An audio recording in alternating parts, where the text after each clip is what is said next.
오늘은 부활주일로 주일 중에 주일입니다. 우리는 왜 주일을 주님이 부활하신 날로 기념하지만 오늘 부활절은 특별히 예수님께서 사망 권세를 이기시고 부활하신 주님의 날을 기념함으로써 참으로 정말 기쁘고 좋은 날입니다. 초대교회는 안식 후 첫날인 이 날, 즉 주일을 기념하여 매 주일마다 모여서 예배를 드리고 성찬을 나누었습니다. 이 날이 곧 그 주간의 첫날입니다. 사도행전 20장 7절을 보면 그 주간의 첫날에, 그러니까 오늘 주일이 그 주일, 새로운 주일의 첫째 날입니다. 우리가 떡을 떼려 하여 모였더니 라고 되어 있는데 주일이 지닌 의미는 특별합니다. 이 특별한 의미를 한 세 가지만 먼저 보겠습니다. 구원받은 은혜를 기억하고 감사하는 날입니다. 은혜를 기억하고 잊지 않는다는 것, 감사한다는 것은 구원받은 자들의 당연한 반응입니다. 둘째, 안식일의 주인이시요 율법의 완성이신 예수 그리스도께서 십자가 죽음과 부활로 인류 구원의 길을 열어놓으신 완성하신 후부터는 이 부활하신 날을 기념하여 우리가 안식일을 지키지 않고 안식일 대신 주님의 날, 곧 주일을 성일로 지키게 됩니다. 세 번째로 특별한 이유는 신약의 주일은 영원한 천국의 안식을 예표하는 날입니다. 오늘은 천국을 맛보는 날입니다. 우리가 지금 천국을 맛보고 계십니까? 우리 입장에서는 구원받아 그 은혜에 너무 감사하고 예수님께서 부활하여 정말 이 날을 기념하며 영원한 천국을 예표하는 그 안식을 우리가 약속받는 뜻깊은 날입니다. 우리가 사순절 기간에서도 주일은 6번을 뺐습니다. 그 6번 주일이 빠진 이유는 주일만큼은 그 구원의 감격과 은혜에 대하여 기뻐하고 감사하고 예수님의 부활을 통하여 영원한 천국의 안식을 우리 주님이 다시 오신 그 훗날뿐만이 아니라 오늘 현재에도 맛보고 누리는 날이기 때문입니다. 그래서 사순절에서도 이 6번의 주일을 뺀 것입니다. 아가서를 영어 성경에서는 뭐라고 하는 줄 아십니까? Song of Songs, 노래 중에 노래라고 합니다. 그럼 지성소는 성소 중에서 가장 거룩한 곳을 지성소라고 하는데요. 그 하나님의 임재, 그 머무시는 곳을 Holy of Holies라고 합니다. 그런데요, 부활절은 주일 중에 최고의 주일입니다. 그 날이 바로 오늘입니다. 이 1년을 맞이하는 하루이지만 참 너무나 감격스럽고 기쁘고 좋은 날입니다. 이 기쁨의 감격이 와 닿으십니까? 아멘. 우리는 1년 동안 이 부활의 감격을 매 주일마다 유지하기를 축복합니다. 이 구원의 기쁨, 이 구원의 은혜에 대한 감사, 이 감격이 매 주일마다 충만하시기를 축원합니다. 오늘은 부활신앙의 첫 번째 비결, 나는 날마다 죽노라 라는 말씀으로 하나님께서 주신 은혜를 나누고자 합니다.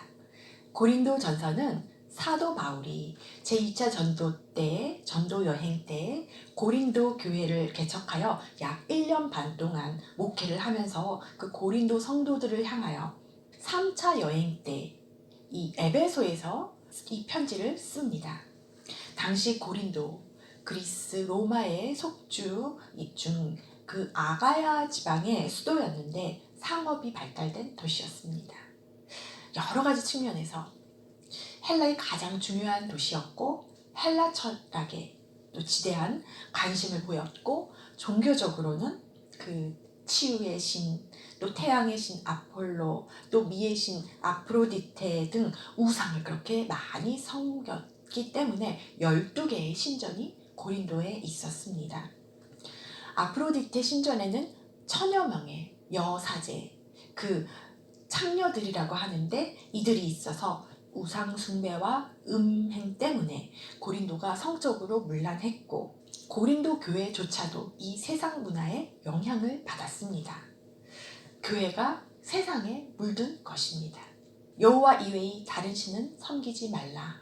10계명의 제1계명인데도 불구하고 고린도 교회의 성도들조차 다른 신을 섬기고 있었습니다. 그리하여 바울은 사랑하는 고린도 성도들에게 편지를 이렇게 씁니다. 서신을 쓴 목적입니다. 그리스도의 교회로서 육신적인 상태에 머물러 있는 고린도 교회의 잘못, 오류를 바로잡기 위하여 복음에 근거한 그리스도인의 삶과 교리, 신앙생활, 또 교회 생활은 어떻게 해야 하는지, 또 비록 교회 안에서 지식도 풍부하고 은사도 풍부했지만 어떻게 성령의 은사를 올바로 사용해야 하는지 등을 자세하게 기록하고 있습니다. 바울은 교회의 분쟁, 성적 부도덕, 세상 법정에서의 소송, 결혼 및 이혼, 우상 제물의 식사, 주님의 만찬, 영적 은사의 사용, 예배의 질서, 또 부활의 교리 등 고린도 교회가 꼭 알아야 하고 또 이미 당면한 문제들을 어떻게 해결해야 하는지 정말 사랑으로 책망하고 교훈하고 또 이렇게 진리를 제시를 하고 있습니다. 그런데요, 이 복음의 원리가 교회에 어떻게 적용이 될 수 있는지 이게 정말 중요하잖아요.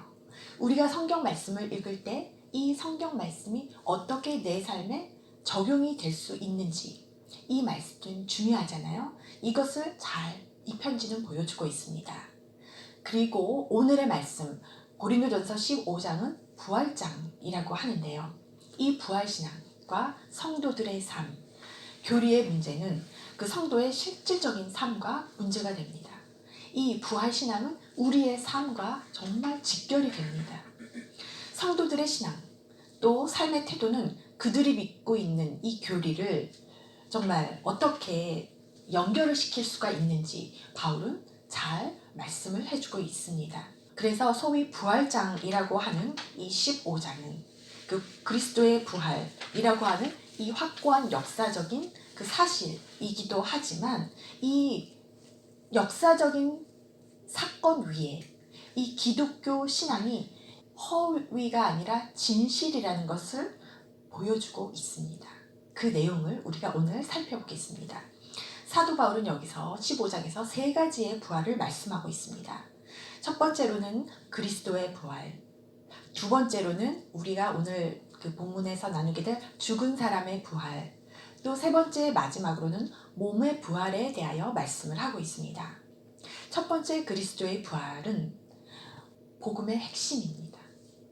성경대로 그리스도께서는 우리 죄를 위하여 죽으시고 장사된 지 사흘 만에 부활하셨습니다. 그래서 그 부활하신 이후 12제자와 500여 형제와 야고보와 그 후 모든 사도들에게 보이셨고 맨 나중에는 바울에게도 보이셨느니라 이렇게 말씀을 합니다. 바울은 이렇게 많은 부활의 증인들이 있습니다 라고 말을 하면서 원래는 믿는 자들을 핍박하고 받게 했던 자인데 어떻게 예수님을 만나고 나서 회심함으로써 이 부활이 이렇게 확신한가 이것을 증인으로서 뒷받침을 해주고 있습니다. 사도 바울은 그리스도의 부활을 말하면서 자신은 180도 변화된 삶을 살고 있다. 회심하여 나는 이제는 핍박했던 자가 이렇게 부활의 증인이 되었다. 이렇게 자신을 신뢰로 들면서 내가 나 된 것은 다 하나님의 은혜라. 내게 주신 그의 은혜가 헛되지 아니함을 내가 모든 사도보다 더 수고하고 이렇게 일을 하지만 이것이 다 내가 한 것이 아니라 오직 나와 함께 하신 이가 한 것이다. 하나님의 은혜로라. 라고 고백을 합니다. 이 복음, 이 예수 그리스도께서 우리 죄를 위하여 죽으시고 장사된 지 사흘 만에 부활하셔서 이 예수 그리스도의 부활은 본 증인들과 바울 또 그 증인들이 전파를 했기 때문에 고린도 교회 너희들 성도들과 오늘의 데이 미션 교회의 우리들에게까지 이르게 되었다는 것입니다. 부활의 증인들을 통해서 이 복음이 전파되었다는 것입니다. 여기서는 예수 그리스도의 부활을 본 증인들, 그들의 복음, 부활 소식을 전파함으로써 모든 이들이 듣고 믿게 되었다는 말씀입니다. 그리고 나서 오늘 본문인 두 번째 부활은 죽은 사람의 부활입니다. 모든 사람이 아담 안에서 죽은 것 같이 그리스도 안에서 모든 사람이 삶을 얻으리라. 선악 나무의 열매를 따먹은 아담으로 인해 모든 사람이 죽었다면 부활의 유익은 그리스도 안에서 회심한 모든 사람이 영생, 삶을 얻었다는 것입니다. 우리도 삶을 얻었습니다. 왜냐하면 아담은 범죄함으로 영이 죽은 자가 되었는데 이제 그리스도께서 죽은 자 가운데서 다시 살아나사 잠자는 자들의 첫 열매가 되셨기 때문에 그리스도 안에서 연합되어 있는 모든 그리스도인들은 다시 살아난다는 의미를 합니다. 오늘은 그래서 부활과 부활신앙과 세례에 대하여 은혜를 나누고자 합니다. 2000년 전 예수님께서 부활하셨습니다. 이 역사적인 사건이 그냥 역사로만 믿어진다면 이것은 부활신앙으로 연결되어 사는 자가 될 수가 없습니다. 어떻게 하면 부활신앙으로 살아갈 수가 있을까요? 부활의 전제 조건은 예수 그리스도의 십자가 죽음을 믿는 것입니다. 그 다음은 내 육신이 죽는 것입니다. 세례를 의미하기도 합니다. 그래서 사도 바울은 나는 날마다 죽노라 라고 고백을 합니다. 이 말씀은 또한 나는 날마다 부활신앙으로 살아갑니다 라는 뜻입니다. 20절에서 사도 바울은 부활을 설명하면서 이제 그리스도께서 죽은 자 가운데서 다시 살아나사 잠자는 자들의 첫 열매가 되셨도다 라고 합니다. 첫 열매는 구약에서는 쉽게 우리 눈에 보이는 것으로 우리를 이해를 시켜주는데요. 레위기 23장에서는 이스라엘의 7대 절기가 나옵니다. 7대 절기, 이 구약의 절기는 신약의 예수 그리스도의 생애와 사역을 상징하고 보여주고 있습니다. 그림자로 예표해주고 있습니다. 먼저 유월절은 그리스도의 죽음, 무교절은 무교병 떡을 나누면서 그리스도와의 친교를 뜻합니다. 초실절은 그리스도의 부활을 뜻합니다. 오순절은 그리스도와 성령의 임무 교대를 뜻합니다. 나팔절은 그리스도의 강림을 뜻합니다. 하늘에서 나팔 소리가 나면 그리스도께서 강림하신다고 그러잖아요. 대속죄일은 그리스도의 속죄, 마지막 초막절은 그리스도의 심판을 의미합니다. 오늘 본문 잠자는 자들의 첫 열매는 그리스도의 부활을 의미합니다. 팔레스타인에서는 니산월, 이스라엘 달력으로는 1월인데요. 우리 태양력으로는 항상 부활절이 3월이나 4월이 돼서 우리는 이제 이번 올해는 4월을 맞았는데 늘 보리추수를 하게 됩니다. 이때 백성들은 새해 들어서 처음 수확한 곡물의 첫 열매를 하나님께 초실절에 바치게 됩니다. 이 곡식의 첫 이삭, 보리 한 단을 바치는 절기가 구약의 맥축절, 초실절입니다. 6월절은 새해 첫 달 14일, 1월 14일로 시작을 하는데요. 6월절이 금요일부터 시작을 합니다. 금요일 저녁부터 시작이 되어서 그리스도의 죽음으로 시작을 해서 초실절은 안식일의 이튿날이라고 하면 토요일 다음 날인 주일을 의미합니다. 그래서 6월절 이후 첫 번째 일요일, 그리스도의 죽음, 금요일날 그리스도께서 죽으셨다면 첫 번째 주일을 우리는 부활절로 기념하고 있습니다. 그럼 어떻게 구약에서는 제사를 드렸는지를 함께 찾아서 봉독하시겠습니다.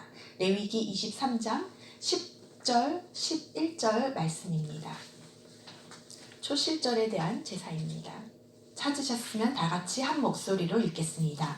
이스라엘 자손에게 말하여 이르라. 너희는 내가 너희에게 주는 땅에 들어가서 너희의 곡물을 거둘 때에 너희의 곡물의 첫 이삭 한 단을 제사장에게로 가져갈 것이요 제사장은 너희를 위하여 그 단을 여호와 앞에 기쁘게 받으심이 되도록 흔들되 안식일 이튿날에 흔들 것이며. 아멘. 여기서 안식일 이튿날에 초실절을 지내게 되는데 곡식단을 흔들어서 waving offering이라고 하는데 흔들어서 드리는 제사 방법인 요제라고 합니다. 제물을 높이 들어서 흔들어서 하나님께 드렸습니다. 이 요제로 흔든 제사의 제물은 번제나 화제처럼 태워서 향기를 올려드리는 것이 아니라 곡식단을 높이 들어 흔들고 그 이후는 하나님께 바쳤던 것을 다시금 제사장이 되받아서 양식으로 되받아서 제사장과 그의 가족이 먹었습니다. 제물에 대하여 잠깐 나누면 유월절 어린 양도 가족 단위로 양을 한 마리를 잡아서 집 밖으로 나가지 않고 집 안에서 나누어 먹었습니다. 이 요제 또한 하나님께 바친 이후 제사장과 그의 가족이 나누어서 양식으로 먹게 됩니다. 여기서 보면 죄사함, 구원은 제사장 한 사람을 통하여 그 가족과 공동체가 그 구성원이 더불어 받게 됩니다. 그래서 구원은, 믿음은 개개인이지만 성경을 보면, 그러니까 기록을 좀 거슬러 올라가면 노아나 요셉을 통하여 그 온 가족이 구원을 받고 생명을 얻게 됩니다. 그래서 나 한 사람이 참으로 중요합니다. 아담 한 사람으로 인하여 죄가 들어왔지만 예수 그리스도 한 분을 통하여 다들 모든 사람들이 삶을 얻었듯이 나 한 사람을 통하여 우리 가족의 구원이 달려 있었음을 우리는 깨달아야 합니다. 때로는 그렇지만 롯의 아내처럼 뒤를 돌아보지 말라 했는데 말씀을 어겨서 세상을 놓지 못하고 뒤돌아봄으로써 소금 기둥이 되어 죽은 경우도 있지만 그 가족 공동체 안에서 탈락이 되어 구원을 못 받은 경우도 있지만 한 사람으로 인해서 그 가족 공동체가 구원받는 것을 우리는 깨달아야 합니다. 구약의 요제는 첫 열매인 보리 한 단을 하나님께 높이 들어 흔들어서 바쳤지만 제사장에게로 그 양식이 돌아옵니다. 초실절 다음은 칠칠절 혹은 오순절이 있는데 초실절부터 7 안식일로 이튿날까지 개수를 하면 딱 50일이 되는데요. 새로운 밀, 곡식을 수확하여 이번에는 밀추수입니다. 이때에도 요제를 흔들어서 드리게 됩니다. 이것은 예수님께서 부활하신 이후 50일 후 성령 강림, 예수님과 성령님의 임무 교대를 뜻합니다. 이때에도 마찬가지로 곡식을 하나님께 들어서 흔들어서 드림으로써 요제를 드림으로 제사장에게 이 양식이 돌아오게 됩니다. 그 제사장과 그 가족들이 이 곡식을 나누어 먹게 됩니다. 초실절, 칠칠절은 매해, 매년 이렇게 드리게 됩니다. 신약으로 넘어와서는 그런데요. 우리는 대부분 부활절에 세례를 받고 그 이후 부활신앙으로 살아가게 됩니다. 우리는 매해 세례를 받을 필요가 없습니다. 세례 혹은 침례라고 하는데요. 새신자들은 세례를 통해서 교회의 정식 구성원이 됩니다. 세례를 헬라어로는 밥티스마라고 하는데 잠기다 아니면 물로 씻다, 깨끗하게 하다라는 뜻의 밥티조에서 온 말로써 모세의 정결 예법에서도 찾아볼 수 있는 말입니다. 곧 물을 사용하여 정결케 하는 의식을 말합니다. 오늘날 물세례는 그리스도를 구주로 고백하는 사람들에게 물에 잠기게 하거나 아니면 머리에 물을 뿌려서 드리는 예식인데 이는 그리스도와 함께 죄에 대하여 죽고 예수 그리스도로 말미암아 새 생명으로 다시 태어나는 거듭나는 그리스도와의 연합을 상징하는 의식입니다. 그래서 기독교에 입교하는 공식적인 굉장히 중요한 의식입니다. 또한 신약에서는 그 세례 요한이 세례를 어떻게 얘기를 하냐면 기독교 세례의 또 하나의 기원이라고 얘기를 하는데요. 요한의 세례는 단순히 정결의식 차원이 아니라 회개를 동반을 합니다. 곧 회개의 세례를 통하여 오실 메시아를 준비하는 그런 의미가 강합니다. 성경에서는요, 예수님께서 세례를 주었다는 그 기록은 없습니다. 오히려 예수님은 요단강에서 요한의 세례를 받으시고 이때의 세례는 하나님의 뜻과 사역에 대한 헌신을 뜻하며 그러니까 이 세례가 부르심의 뜻도 있습니다. 콜링의 뜻도 있습니다. 자기 백성과 전적으로 하나됨을 표현하는 것입니다. 우리가 세례를 받게 되면 입교를 하게 되면 우리가 하나님의 백성으로 하나가 되는 그 안에 들어오는 것을 뜻하게 됩니다. 하나님 백성의 일원이 되는 것입니다. 특히 예수님께서는 세례를 받으신 직후 성령이 임하신 것은 물과 더불어 성령으로 다시 태어나는, 연합하는 그런 의미가 있습니다. 초대교회의 세례를 보면 회개하고 예수 그리스도를 구세주로 영접했다는 그런 신앙 고백적 행위로 보는데 세례는 예수님의 이름으로 베풀어졌습니다. 사도 바울은 세례를 그리스도와 더불어 옛사람을 장사 지낸다는 그 영적 의미로 해석을 했으며 세례를 통해서 그리스도의 몸, 그 교회 공동체의 한 지체가 된다는 사실을 가르쳤습니다. 바울에 의하면 이 세례는 그리스도의 죽음과 부활에 참여하는 것이라고 말씀합니다. 예수님께 연합된 자는 그리스도의 죽음과 부활에 참여하게 됨으로써 그 결과로 변화되고 그리스도의 형상으로 내적인 변화를 경험하게 됩니다. 우리가 세례를 받으신 그 분들은 모두 우리가 내적인 변화를 경험을 하셨을 것입니다. 교파에 따라서는 유아 세례를 받은 경우에는 입교식을 통하여 성년이 되면 입교식을 통하여 교회의 정식 구성원이 됩니다. 교회 공동체와 그러면 한 몸을 이루기 위하여 이렇게 되는데 부활신앙으로 살아가기 위하여 사도 바울은 비결을 말씀합니다. 부활신앙으로 살아가는 비결. 나는 날마다 죽노라. 이것이 비결입니다. 사도 바울은 죽고 예수 그리스도 안에서 다시 부활함으로 새 사람이 됩니다. 예수를 나의 구주 삼고 성령과 피로써 거듭나니 세상과 나는 간 곳 없고 구속한 주만 보이도다. TV를 보면 배우들은 연기를 참으로 잘합니다. 죽은 척 연기를 하지만 우리는 배우처럼 죽은 척 연기를 하는 것이 아니라 진짜로 죽는 것입니다. 연기가 아닌 실제 내 삶에서 내가 없고 예수 그리스도만이 남아 있습니다. 예수 그리스도만이 살아계십니다. 이 시간 내 육신의 죽음을 선포하기를 원합니다. 내가 날마다 죽노라.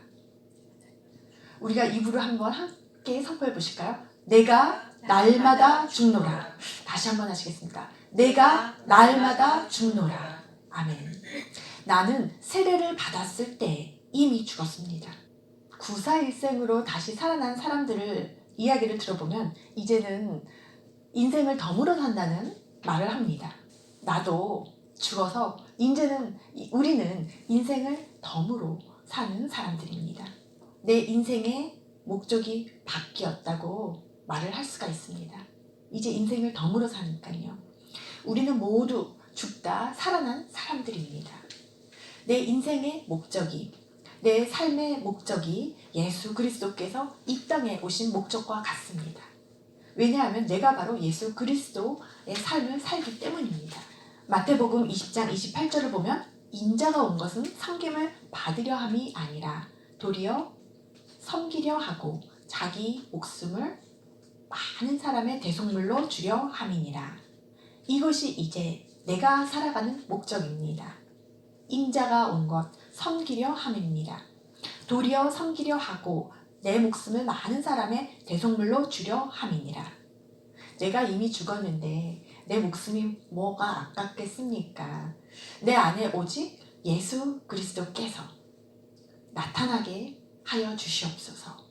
이것이 우리의 기도가 되고 목적이 될 줄로 믿습니다. 그분의 뜻대로 예수 그리스도의 목적대로 살아가게 하옵소서. 이것이 세례와 입교를 하는 목적이기도 합니다. 그리스도의 죽음과 부활에 참여하는 것이 세례의 기본적 의미라고 했는데 내가 죽지 않으면 내 안에 그리스도께서 온전히 사실 수가 없으며 나타나실 수가 없습니다. 내가 죽지 않으면 예수님 부활 후 마가 다락방에서 그 오순절 성령 강림처럼 예수님과 성령님의 임무 교대가 일어나지가 않습니다. 일어날 수가 없기에 부활신앙으로 부활의 능력을 체험하면서 살기 위한 비결로 사도 바울은 이렇게 말씀하고 있습니다. 나는 날마다 죽노라. 이 말씀을 우리가 이 시간 입으로 선포하였고, 세례받은 자로서 나는 죽다 살아난 그 사람, 세례받고 부활신앙으로 살아가는 자임을 우리는 잊지 않기를 축복합니다. 내가 매일 죽고 예수 그리스도께서 내 안에 사심을 나타내기 위하여 우리는 살아가는 것입니다. 내가 혹시나 죽었나? 혹은 연기하는 것처럼 죽은 척 했나? 어떤 상황에서는 죽고 어떤 상황에서는 내가 스멀스멀 살아난다면 아직까지 내가 죽은 것이 아닙니다. 내가 어떤 사람 앞에서는 죽고 어떤 사람 앞에서는 내 자아가 스멀스멀 살아난다면 그것은 내가 아직까지 죽은 것이 아닙니다. 내가 다급해지거나 궁지에 몰리거나 내 눈앞에 이익이 보이면 그때 내 그 성품이 돌변하면 내 모습이 드러나오면 이것은 내가 죽은 것이 아닙니다. 그럴 때가 온다면 온전히 우리의 육신의 그 성품, 화가 나고 내 이익을 구하고 미워지고 시기, 질투, 욕심, 원망이 일어나는 이 내 세상적인 인성을 죽이기를 축복합니다. 우리 육과 혼은 죽고 우리의 영이 살아서 우리의 영에 이 성령님께서 담기시기를 축복합니다. 내 영이 성령님께서 그리하여 온전히 지배하시도록 인도하시도록 내어드리기를 축복합니다. 차를 타면요, 아무리 누가 뒤에서 뭐라고 해도 운전대를 잡은 사람이 마음대로 가게 됩니다. 운전석에 앉은 사람이 그 차에 타고 있는 사람들을 데리고 가게 되는데, 목적대로 가게 되는데, 성령님께 우리가 그 운전대를 내어드리기를 축복합니다. 세상 육신의 귀로 그 육적인 말씀으로 이 말씀을 들으면 우리를 운전석에서 끌어내린다고 기분 나쁘게 들을 수도 있는데, 나를 끌어내리기 위해서가 아니라 내가 부활 소망을 온전히 맛보고 누리게 하기 위함입니다. 내가 죽었을 때 이 하늘의 영적 비밀, 그 영적 원리는 내가 버릴 때 얻어지는 것입니다. 내가 베풀 때 더 부요해지는 것입니다. 또 내가 내려놓을 때, 세상적인 것을 내려놓을 때 하나님께서 신령한 것들로 채워주십니다. 내가 죽을 때 살아납니다.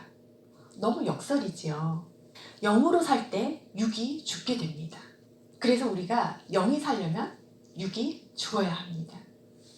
화가 나고 미워지기 시작하고 시기가 나고 욕심이 생기고 원망이 들 때에 이를 빨리 없애고, 또 육신의 열매, 그 사망과 죄가 그 열매가 맺어지기 전에 우리가 이것을 버려야지 내 영이 살아납니다. 이 말이 잘 믿어지지 않고 이해가 혹시 안 된다면, 또 알아도 이게 내 삶에 적용이 되지를 않는다면 내 안에 그리스도께 한번 물어보세요. 예수님께서는 이 상황이라면 어떻게 반응하시겠습니까? 예수님, 이 선택의 기로에 있는데 예수님이라면 어떤 것을 선택하시겠습니까? 예수님, 이 사람을 이렇게 대해야 되는데 예수님이라면 어떻게 대하시겠습니까? 예수님은 어떻게 말씀하시고 어떻게 행동하실까? 어떻게 대처하시고 어떻게 그 사람을 대하실까? 그러면서 매일 나는 날마다 죽노라 선포하고 예수님께 맡기는, 성령님께 맡기는, 그리하여 성령님께 인도함을 받는 삶을 사시기를 축복합니다. 오늘 우리 교회에 부활절을 맞이하여 한 사람의 입교식이 있습니다. 또한 우리 모두는 세례를 이미 받은 자들입니다. 우리는 그리스도와 함께 죄에 대하여 죽었고 회개를 통하여 깨끗이 씻음을 받고 예수 그리스도로 말미암아 새 생명으로 거듭났습니다. 다시 태어났습니다. 그리스도와 연합을 이루었습니다. 나는 그리스도의 사람입니다. 그리스도 예수의 사람들은 육체와 함께 그 정욕과 탐심을 십자가에 못 박았습니다. 우리가 사순절 기간 동안 6주 동안 십자가의 영성을 배우면서 십자가 고난, 십자가 승리, 십자가 사랑, 십자가 복음, 십자가 보혈, 십자가 생명을 맛보고 정말 십자가를 그 구경뿐이 아니라 우리가 십자가 속으로 들어갔습니다. 또 예수님의 육체, 휘장이 찢어지는 그 성지 순례를 하면서 우리는 지성소에 들어와 있습니다. 우리가 그리스도와 함께 십자가에 못 박혔습니다. 우리는 죽었습니다. 나는 죽은 자입니다. 그런즉 이제는 내가 사는 것이 아니요 오직 내 안에 그리스도께서 사신 것입니다. 이 말씀이 이 시간에 내 혈관에 흐르기를 원합니다. 내 혼과 영과 골수와 관절을 관통하고 이 말씀이 내 영혼육을 찔러 쪼개기까지 하기를 원합니다. 우리는 이제 나는 날마다 죽노라. 사도 바울의 고백처럼 날마다 죽기를 축복합니다. 그리하여 날마다 살기를 축복합니다. 그리하여 날마다 부활 소망으로 우리가 살아가기를 축복합니다. 그리고 내 안에 예수 그리스도께서 주인 되시고 내 삶을 살아가 주시기를, 내 삶을 책임져 주시기를 소망합니다. 우리가 사는 동안 매일 구주를 찬송하고 부활을 기뻐하며 감사하는 자들이 되시기를 우리 구주 예수 그리스도의 이름으로 축원합니다. 기도하시겠습니다. 하나님 아버지, 오늘 우리에게 그리스도 안에서 새 생명, 새 삶을 허락하심을 감사드립니다. 그리스도 안에서 우리가 날마다 죽고 부활 생명을 얻게 하시고 기쁨을 누리게 하심을 감사드립니다. 우리는 그리스도 예수 안에 있는 자로서 물 세례와 성령 세례를 받은 자들입니다. 때때로 내 육신이 연약하여 그럴 때마다 내 육신이 살아나지 않도록 나는 날마다 죽노라. 이 말씀을 단단히 붙잡고 나의 육신의 소욕, 육신의 일을 모두 십자가에 못 박고 오직 내 안에 계신 그리스도께서 사시도록 내어드리기를 원하옵나이다. 내 뜻, 내 의지, 내 목적을 지금 이 시간 십자가 앞에 모두 내려놓습니다. 그리고 오직 하나님의 뜻, 하나님의 목적이 이끄시는 대로 삶을 살기를 원합니다. 성령님 도와주시옵소서. 성령님 인도하여 주시옵소서. 하나님 말씀 앞에 우리가 나아갈 때 성령님 조명하여 주셔서 이전에는 그냥 지나쳤지만 이제는 깨닫게 하시고 이제는 부활 신앙으로 살아가게 하옵소서.